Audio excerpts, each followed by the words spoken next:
कल आपने श्रवण किया। भरत जी राम को मनाने के लिए अपने माताओं के साथ में, गुरुजनों के साथ में, मंत्रियों के साथ में वन के लिए प्रस्थान करने की तैयारी कर रहे हैं।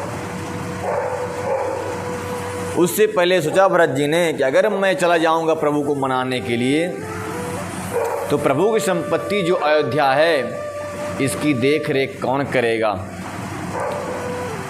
क्योंकि है तो प्रभु की, वो इस समय मेरे अधीन है, प्रभु मेरे अधीन छोड़े गए हैं। अगर मैं इसके व्यवस्था के बिना चला जाऊंगा तो प्रभु रूठ जाएंगे। उनकी वस्तु का अपमान यानी प्रभु का अपमान है। किसी व्यक्ति की अगर कोई वस्तु पड़ी है आपके पास, उसका आप अपमान कर रहे हैं, मानो उस व्यक्ति का ही अपमान कर रहे हैं। जो आपको वस्तु दिया है उसको सुरक्षित रखना भी आपका कर्तव्य है, वह आपकी भक्ति है, वह पूजा है। भरत जी बड़े धर्म के मर्म को जानने वाले हैं, सच्ची नीति को जानते हैं, इसलिए इन्होंने कहा जाने से पहले इसकी व्यवस्था अवश्य करना चाहिए। करई स्वामी हित सेवक सोई, दूषण कोटि देह किनि कोई। अस विचार सोई सेवक बोले, जो सपने निज धर्म न डोले। भरत जी ने ऐसा विचार करके जो विश्वास पास सेवकों को बुलाया और जिसके योग जो काम था उसको वह काम दे दिया। और ऐसे सेवक नहीं है, ये सेवक जो भरत जी ने चयन किया जिनका, कभी भी अपने धर्म से विमुख नहीं हुए थे, यानी कि अपने काम में कभी लापरवाही नहीं किया, बड़ी स्ट्रिक्टता के साथ में, बड़ी सावधानी के साथ अपने धर्म का पालन करते रहे। ऐसे सेवकों के हाथ में अयोध्या का कारभार सौंप रहे हैं भरत जी। करई स्वामी हित सेवक सोई, कहते हैं जो स्वामी का हित करता है वही सच्चा सेवक होता है। स्वामी साथ में रहे या ना रहे, जैसे मान लीजिए आजकल के सेवक ईमानदार थोड़ी होते हैं, जब तक सामने हैं आप तब तक काम करेंगे, जैसे सामने से विमुख हुए सो वो काम अपने मनमानी करने लग जाते हैं। तो आज के सेवक सच्चे सेवक नहीं हैं। सच्चा सेवक वो होता है जो स्वामी के बिना भी अपना कार्य करता रहता है। तो करई सेवक हित, कराए स्वामी हित सेवक सोई, जो स्वामी का हित चाहता है करता है वही सेवक होता है। और दूषण कोटि दे किन कोई, चाहे कोई करोड़ों दोष क्यों न दे। भरत जी ऐसा विचार करके विश्वास पास सेवकों को बुलाया और उनको अयोध्यापुरी की मर्यादाओं और अयोध्यापुरी की रक्षा का भार सौंप दिया। ये वो सेवक हैं जो धर्म स्वप्न में भी धर्म का परित्याग नहीं करते, धर्म से अपने नहीं डिरते। अगर खड़ा कर दिया कि सेवक तुमको 24 घंटे खड़े रहना है तो 24 घंटा खड़े रहेगा, फिर पलके भी नहीं झपकाएगा। वो ऐसे कठोर सेवक को उन्होंने सौंप दिया। विश्वास पात्र सेवक, किसी का विश्वास पात्र बनना ऐसा इतना सरल नहीं है। विश्वास को जीतना बहुत बड़ी बात है, और विश्वास को वही जीत सकता है जो ईमानदार होता है, जो लोभ जिसमें ना हो, लालच ना हो, काम चोर ना हो, ऐसा व्यक्ति ही विश्वास पात्र बन सकता है। नहीं तो बहुत दुनिया में ऐसे लोग हैं। कही सब धर्म धर्म बल भाषा, जो जहि लायक सो तेहि राखा। गोस्वामी जी कहते हैं कि भरत जी ने समस्त सेवकों से सेवक धर्म बतलाया, सेवक धर्म कहा, और जो जिस लायक थे उनको वो काम दे दिया। कर सब जतन राख रखवारे, राम मातु पही भरत सिधारे।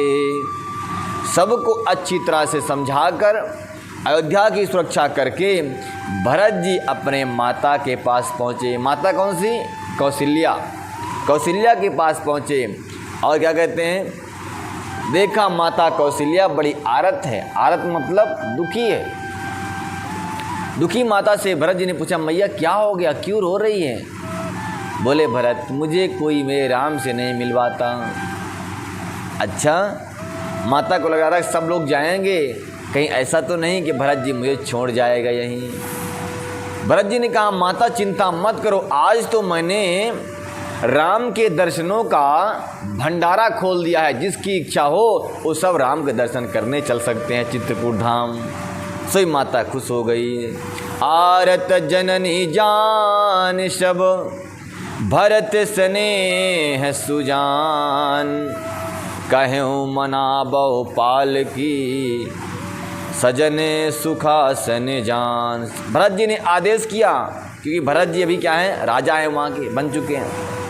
आदेश किया समस्त सेवकों को, सेवकों माताओं के लिए पालकी सजाओ और ऐसी पालकी बनाओ जो सुखदायक हो, कंफर्टेबल हो, बैठने के लिए तकलीफ़ ना हो। सुंदर पालकियाँ बना दी गई माता को बैठने के लिए, और उसमें माताएं बड़ा सुखपूर्वक बैठ करके चल सकें ऐसी व्यवस्था कर दी गई। चक चक जी में पूरे नर नारी, चाहत प्रात उरे आरत भारी, जागत सब निशि भयं बिहाना, भरत बुलाए सचिव सयाना। उस रात्रि में किसी ने शयन नहीं किया, क्योंकि कल सुबह जाना है, इसलिए सब तैयारी में ही मस्त रहे, तैयारी करते रहे। और राम से मिलने के लिए, राम को देखने के लिए इस प्रकार से नगरवासी नर नारी और कर रहे हैं। नर नारी के मन में ऐसा भाव उत्पन्न हो रहा है मानो जैसे चकबा को देखने के लिए उसकी चकबी बड़ा ही आतुर होती है। उसी प्रकार से राम के दर्शनों की आतुरता में ये सब लोग सोए ही नहीं, चल दिए राम के दर्शन के लिए, देखने के लिए। कहूँ ले हूँ सब तिलक समाजू, बरन देव मुनि राम ही राजू। भरत जी कहते हैं सेवकों से कि हे सेवकगण, हे मंत्रीगण, प्रभु राम के राज्य तिलक करने के लिए सारी सामग्री ले लो। महात्मा वशिष्ठ जी वहीं पर राम का राज्याभिषेक करेंगे और वहीं राजा घोषित कर दिया जाएगा प्रभु राम को। इस प्रकार से कह रहे हैं, कहूँ ले सब तिलक समाजू, बनहि सेव मुनि राम ही राजू, बेगी चलियो मुनि सचिव जुहारे, तुरत तुरत रथ मानाग सवारे। सब सामग्रियाँ रथ पे सवार कर रख लो और फिर गुरुदेव को आगे करके सब कोई चलो। तो सुंदर दिव्य रथ मंगाया गया जिसमें गुरुदेव अपनी पत्नी के साथ में शोभित हुए बैठ गए, और अकेले ही नहीं, पत्नी साथ में ही, परंतु नित्य क्रिया की सामग्रियाँ, अग्निहोत्र की सामग्रियाँ, घी भी रख लिया गया, हवन कुंड भी रख लिया गया, समिधाएँ भी रख ली गईं, ताकि गुरुदेव अग्निहोत्र जहाँ भी रहें वहाँ कर सकें। ब्राह्मण को अग्निहोत्र अवश्य करना चाहिए अगर ब्रह्म तेज को बढ़ाना है तो। अगर ब्रह्म तेज का नाश करना है तो अग्निहोत्र करे या ना करे। अग्नि, गायत्री, गौ, इनकी पूजा ब्राह्मण को हमेशा ही करना चाहिए। तो महाराज वशिष्ठ जी ने अग्निहोत्र की सामग्रियाँ साथ में ले ली, क्योंकि अग्नि की पूजा करना है, इनको मंत्रों की आहुति देना है, इसलिए चल चढ़े। और रथ में चढ़ कर के सर्वप्रथम आगे आगे चले। उनके पीछे पीछे कौन चला? बोले विप्र बंद चढ़ी वाहन नाना, चले सकल तप तेज निधाना। ब्राह्मणों का समूह गुरुदेव के पीछे पीछे अपने अपने वाहनों पर बैठ करके चल दिए, और ऐसा लग रहा था मानो साक्षात तप ही अनेक प्रकार के वाहनों में बैठ करके जा रहा हो। ऐसा तपस्वी ब्राह्मणों का समूह राम जी के लिए लेने के लिए जा रहा था। बोल मर्यादा पुरुषोत्तम श्री राम की जय। नगर लोग सब सज सज जाना, चित्रकूट कहाँ किन्ह पयाना। शिविका सुबक ना जानी बखानी, चढ़ी चढ़ी चलत भई सब रानी। चढ़ी चढ़ी चलत भई सब रानी। सारे के सारे लोग, नर नारियों का समाज जो है, नगर लोग सब निज निज जाना। नगर के सब लोग अपने अपने रथ पर, अपने अपने वाहनों पर सवार हो गए और चित्रकूट के लिए प्रस्थान कर दिए। और शिविका सुबग न जाने बखानी, जिनका वर्णन कोई नहीं कर सकता, ऐसी सुंदर पालकियों पर चढ़ करके माताएं भी चल दी राम से मिलने के लिए। बहुत सुंदर गोस्वामी जी आगे वर्णन करते हैं, सुने कथा कि राम से मिलने का उत्साह जिसके मन में नहीं है, राम की कथा को सुनने के लिए उत्साह जिसके मन में नहीं है, वह तो धरती का भार स्वरूप ही है। गोस्वामी जी कहते हैं कि हिमालय धरती माता को इतना भारी नहीं लगता जितना एक राम के भक्ति से रहित कोई व्यक्ति भारी लगता है। सौपि नगर सुजिसेब कहीं, सादर सकल चलाए, सुमिर राम सिय चरण तब चले भरत दो भाई। कहते हैं नगर को सेवकों को सौंप दिए भरत जी ने, और राम और सीता के चरणों का स्मरण करके दोनों भाई प्रस्थान कर दिए, राम से मिलने के लिए जा रहे हैं।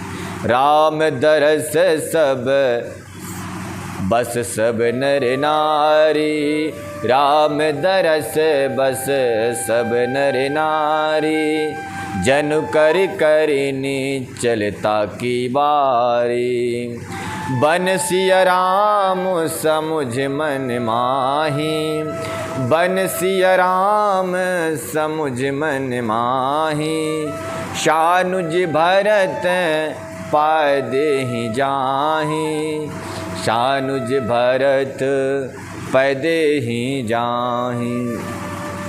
राम दरस के लालसा में सब नर नारी जो है चल पड़े, जनु करि करिन चले तकी बारी। दर्शन की अन लालसा है, सब नर नारी ऐसे चले मानो कोई प्यासा हाथी हथनी जल को ताककर जल की खोज में चल दिया हो। बड़ी तेजी से बाबले हुए चल जा रहे हैं। किसी को लगता है कि सबसे पहले राम जी का दर्शन मैं ही करूं। इस प्रकार से लोगों में परस्पर होड़ लगी हुई है। श्री राम जी, सीताराम जी सब सुखों को छोड़कर वन में निवास कर रहे हैं, ऐसा विचार का छोटे भाई शत्रुघ्न और लक्ष्मण भरत जी रथ से उतर करके पैदल ही चलने लगे। बोले राम जी तो वनवास में पैदल भ्रमण कर रहे हैं, तो मैं उनका भाई होकर उनका सेवक होकर के कैसे पैदल ना चलूं। वो भी पैदल चलने लगे। मैं रथ से कहे जाऊंगा राम के सामने, नहीं ऐसा नहीं हो सकता। तो बोले पैदल ही चल पड़े। तो भरत जी को पैदल चलते हुए देख करके सारी सेना पैदल चलने लगी। नगरवासी जो रथ पे चल रहे थे सब पैदल चलने लगे। तो क्या हुआ, देख सने हैं लोग अनुरागे, उतर चले हैं गए रथ त्यागे, जाय समीप राखी निज डोली, राम मातो मृदु बानी बोली, राम मात मृदु बानी बोली। भरत जी को पैदल चलते देखकर सारे के सारे प्रजा वर्ग पैदल चलने लगे और अपने अपने वाहन को त्याग दिया। तो ऐसी अवस्था को देखकर माता का हृदय बड़ा ही द्रवित होने लगा। देखो, पहली बात तो कई दिन से ये नगरवासी भोजन नहीं किए राम के वियोग में, रात भर जगे हुए हैं, सोए नहीं क्योंकि जाने की तैयारी में। अब भरत जी के साथ पैदल अगर चलेंगे तो पहले ही बेचारे सूख चुके हैं, ये आधा तो सूख चुके हैं, मच्छर बन चुके हैं।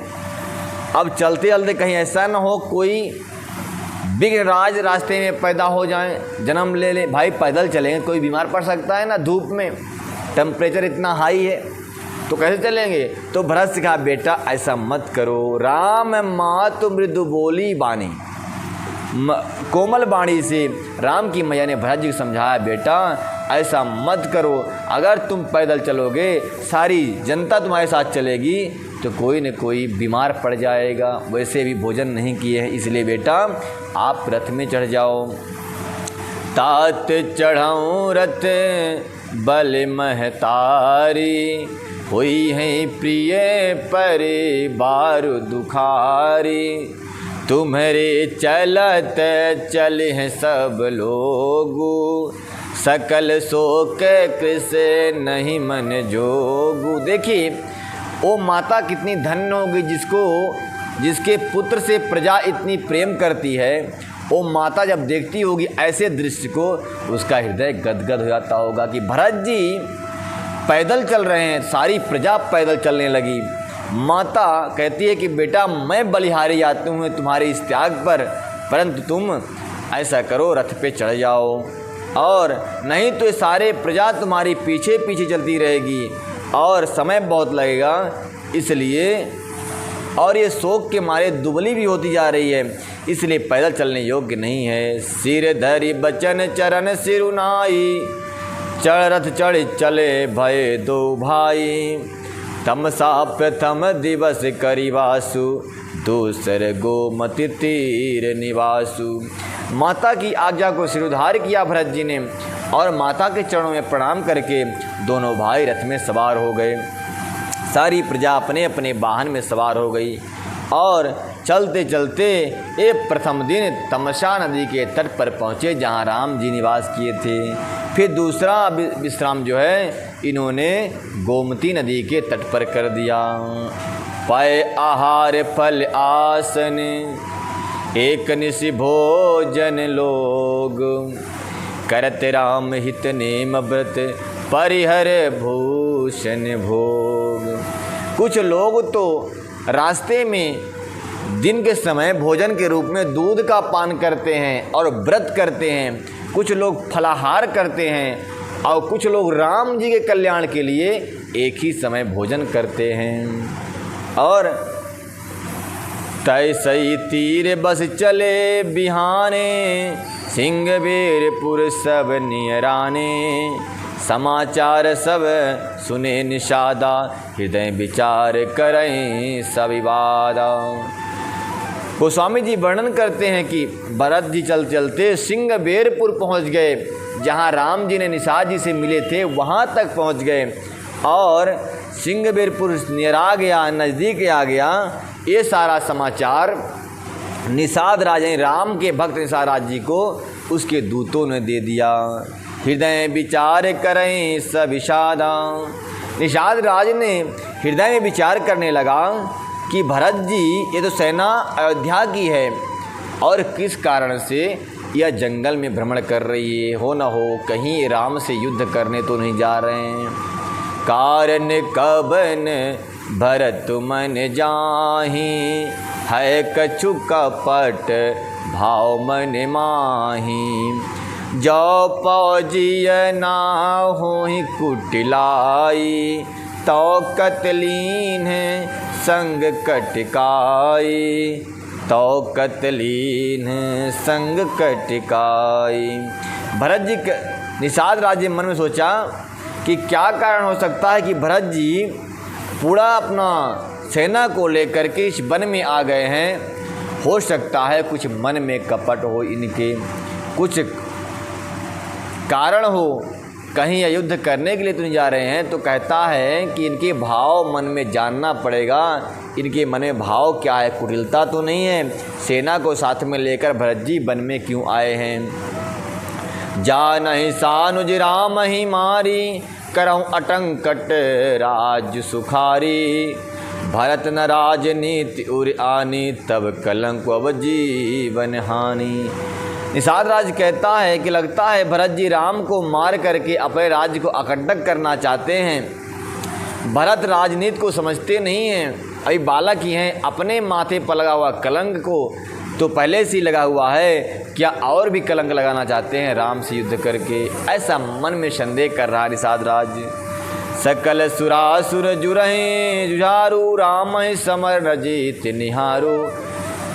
निषाद राज कहता है कि संसार में सारे संसार के भगवान देवता इकट्ठे हो जाएं और इकट्ठे होकर युद्ध करें तो भी राम को परास्त नहीं कर सकते, पर भरत राम से युद्ध करने के लिए जा रहे हैं तो न जाने कौन सी अनहोनी होने वाली है। अतः भरत जी को मुझे यहीं रोकना चाहिए। अतः भरत जी से हम युद्ध करेंगे, जाने नहीं देंगे उस पार तक।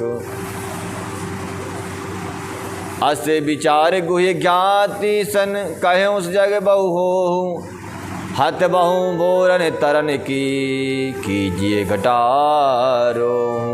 कहते हैं ऐसा विचार करके निषाद ने कहा अपने सैनिकों से कि सब लोग युद्ध के लिए तैयार हो जाओ, अपने तरकस धनुष बाण उठा लो और जाओ नदी के तट पर हर घाट पे लग जाओ। किसी भी तरह से भरत जी नदी से पार नहीं होना चाहिए। अगर नदी नाव में बैठेंगे तो इनको मैं नाव से सहित पानी में डुबा दूंगा। क्यों? मन में संदेह कपट है, इनके राम से युद्ध करने जा रहे हैं और मेरे होते हुए कोई राम से युद्ध नहीं कर सकता। अनेक प्रकार की बातें करता है ये कि हो हूँ सजहूँ रोकहूँ घाटा, ठाटहूँ सकल मरे के टाटा। शन मुख लोह भारत शन ले हूँ, जियत न सुर सरे उतरन दे हूँ। कहता है कि समस्त घाटों को रोक लो और सब लोग मरने के लिए तैयार हो जाओ। अपने पक्ष के विरोध कहता है कि अब सब मरने के लिए तैयार हो जाओ। राम के लिए मरना बहुत पुण्य का काम है, हर किसी के भाग्य में बात नहीं होती। हे मेरे प्यारों, अपने हथियार उठा लो, युद्ध करने को तैयार हो जाओ। सन्मुख मैं भरत से जाकर के सम्मुख होकर के लोहा लूँगा और इनसे मुठभेड़ करूँगा और गंगा से पार उतरने नहीं दूँगा। समर मरन पुन सुर सरि तीरा, राम काज छन्न भंगु शरीरा। बहुत सुंदर बात कह रहा है कि हे योद्धाओं सुनो, डरो मत कि अयोध्या की सेना है मुझे मार देगी, चिंता मत करो, एक न एक दिन तो मरना ही है। तो मरना किससे उत्तम माना जाएगा? बोले राम के छोटे भाई भरत से हाथे मर जाओगे तो कल्याण होगा, वो भी गंगा के तट पर। लोग तो मरने के बाद गंगा के तट पर आते हैं ना। बोल रहा है कि मैं स्वयं साक्षात गंगा के तट पे मरूंगा तो मेरा तो कल्याण निश्चित है। तो यहाँ तो राम का भक्त दूर से बना हूँ और मरने के बाद उनका निज सेवक नित्य सेवक बन जाऊंगा, उनके धाम को जाऊंगा, क्योंकि राम के लिए मर रहा हूँ।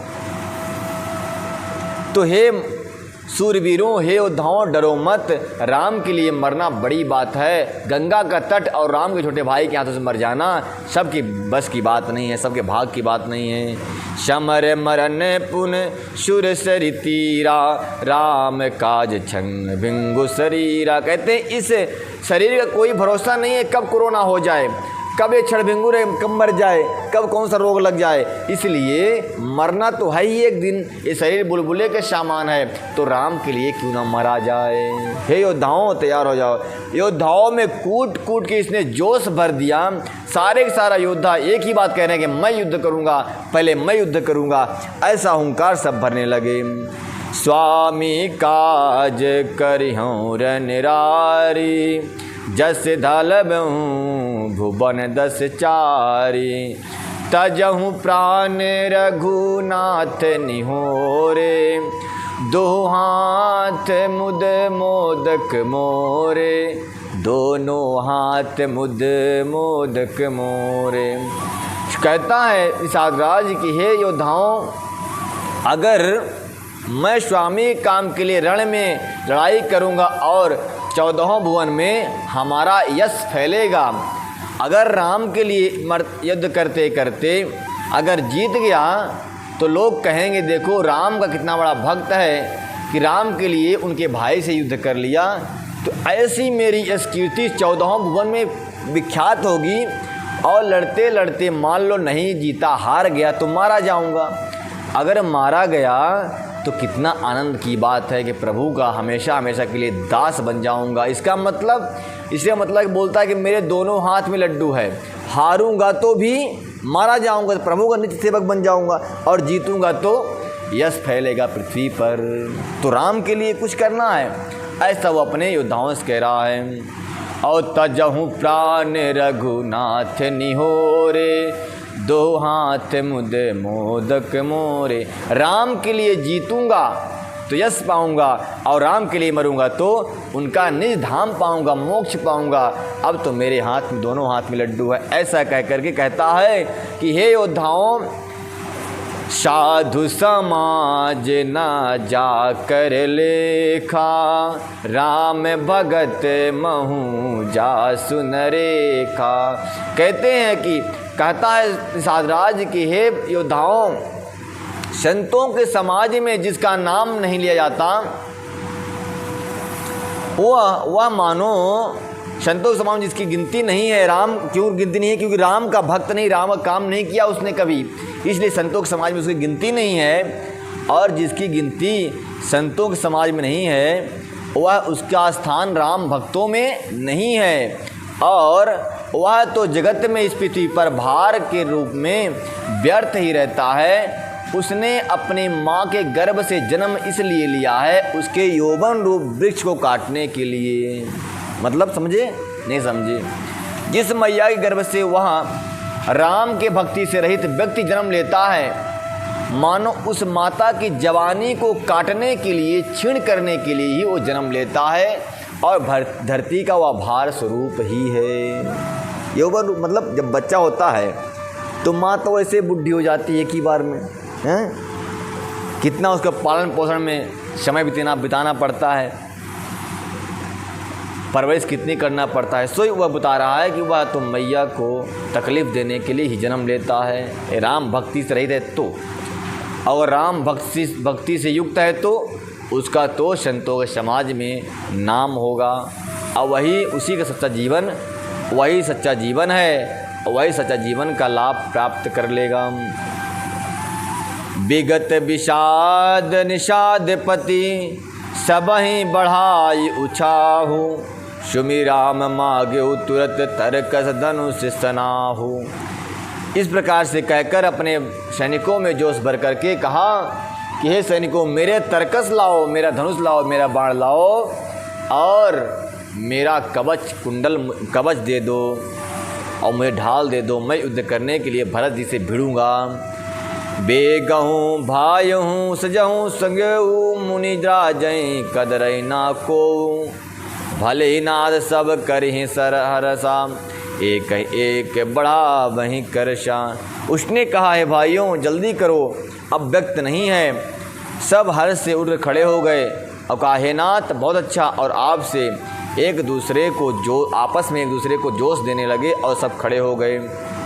उसमें से क्या हुआ? बे चले निषाद जुहारी जुहारी, सुर सकल रन रुचिरारी, सुमिराम पद पंकज पनहि, माथे बांध चढ़ावहि धनुहि। जब सब योद्धा हुंकार भर के दौड़ पड़े युद्ध करने के लिए, तो निषाद राज जी और उनके सैनिक जो हैं राम के जूती का ध्यान करते हुए अपने धनुष पर प्रत्यंचा चढ़ाने लगे कि राम के लिए मैं अब काम करने जा रहा हूँ, प्रभु आशीर्वाद दे देना।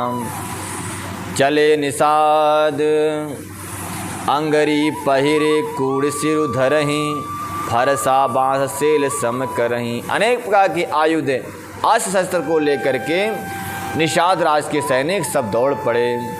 काले कवच पहनकर, सिर पर लोहे का टोपी पहनकर, फरसा हाथ में है, भाला है, बर्ची है, और बर्चों को सीधा कर रहे हैं सब। अपने अपने धार में धार लगा रहे हैं, चलो युद्ध होने वाला है। कोई तलवार लेकर के अत्यंत ही कुशल है तलवार चलाने में, ऐसा उमंग में भरे हुए हैं सब लोग, और धरती छोड़कर आकाश में कूदकर उछल रहे हैं। सब उमंग से भरे हुए हैं युद्ध करने के लिए। युद्ध करना और राम का काम करना दोनों साथ में काम हो रहा, इसलिए बड़े उमंग में हैं। और सब मान चुके हैं कि मरूंगा तो प्रभु के धाम, नहीं मरूंगा धरती पे यश प्राप्त करूंगा।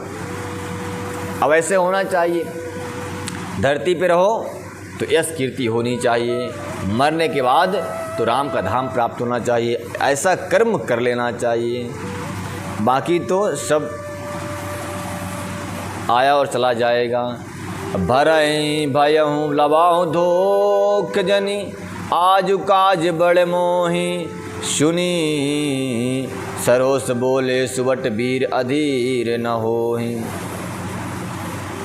उसने कहा है भाइयों धोखा ना धोखा न लाना अर्थात मरने से घबराना नहीं, आज मेरा बड़ा भारी काम है। यह सुनकर सब योद्धा बड़े जोश में साथ उठे और वीर अधीर हो उन्मत्त होकर चल पड़े। राम प्रताप नाथ बल तोरे, करिहऊँ कटुक बिना बटवोरे। जीव तिराउ न पाचे धरही, रुंड मुंड में दिन करही। हे नाथ, रामचंद्र जी के प्रताप से और आपके बल से हम लोग भरत जी की सेना को बिना वीर और बिना घोड़े के कर देंगे और विसारी सारी सेना का तहस नहस कर डालेंगे। जीते जी पीछे पाँव नहीं रखेंगे और पृथ्वी को रुंड मुंडमयी कर देंगे, यानी कि मुंडों से पृथ्वी को भर देंगे। आज धरती में चारों तरफ खून ही खून दिखाई देगा। दीख निषाद नाथ भल टोलू, कहाँ बजाओ बुझाइए ढोलू। इतना कहा तो छींक भई बाएँ, एक कहो सगुन ही खेत सुहाए। जब कोई आपके बाएं में, आपकी बाईं तरफ कोई छींक दे किसी काम के बस, तो उस समय थोड़ा रुक जाना चाहिए। ठीक है, निषाद राज ने कहा डंका बजा दो युद्ध का, उधर की भी सेना सचेत हो जाए, उधर की भी सेना ये मालूम हो जाए उसको कि युद्ध होने जा रहा है, डंका बजा दो। जैसे ही डंका पर चोट मारने की बारी आई तो किसी को छींक आ गई। जब छींक आ गई तो कोई बुजुर्ग रहा उसमें बूढ़ा, बोले रुक जाओ भाई। छींक आने के बाद थोड़ा रुक जाना चाहिए, थोड़ा सगुन अपसगुन का विचार कर लेना चाहिए। छींक भाई तो पंडित जी खड़े थे वहाँ पे बगल में, उन्होंने खोला पंचांग, बोला हे निषाद राज, आज तो युद्ध का मुहूर्त ही नहीं है, आज सब प्रकार से मंगलमय और शांति का वातावरण सूचक योग है, युद्ध का योग नहीं है। अतः युद्ध होगा तो तुम्हारी विजय होगी, परंतु युद्ध का योग नहीं है। क्योंकि भरत जी युद्ध करने की मूड में नहीं आ रहे थे, तो कुछ हथियार साथ में था नहीं। क्या था? तो बोले राज्य की सामग्री थी। तो गुरुदेव ने कहा अगर युद्ध होगा तो तुम्हारी जीत तुम्हारी है, परंतु युद्ध का योग नहीं है। सामने वाला जो प्रतिद्वंदी है युद्ध करने की मूड से नहीं आ रहा है, ये तो पंचांग कह रहा है। लेकिन हे निषाद राज, जाओ तुम भी मैत्री भाव कर लो और मिलाप कर लो, पूछ लो क्या भरत जी युद्ध करने के लिए आ रहे हैं। तो चल पड़े सब। सगुन विचारने वाले ने कहा खेत सुंदर है, जीत होगी, परंतु बूढ़ एक कहा सगुन विचारी, भरत ही मिले न हो ही रारी। राम ही भरत मना बहु जाही, सगुन कहाँ अस विग्रह नाही। जोशी ने कह दिया कि हे निषाद राज, भरत जी अपने बड़े भाई राम को मनाने के लिए जा रहे हैं, अतः उनका राज तिलक करने के लिए जा रहे हैं। चाहे जाकर तुम उनसे पूछ लो। बोल वृंदावन भाई लाल की जय। निषाद राज ने कहा कि हम कल पूछेंगे, क्योंकि अभी बहुत देर हो गई है, अब कल कथा कल सुनाई जाएगी। आज कथा यहीं तक। मर्यादा पुरुषोत्तम श्री राम की।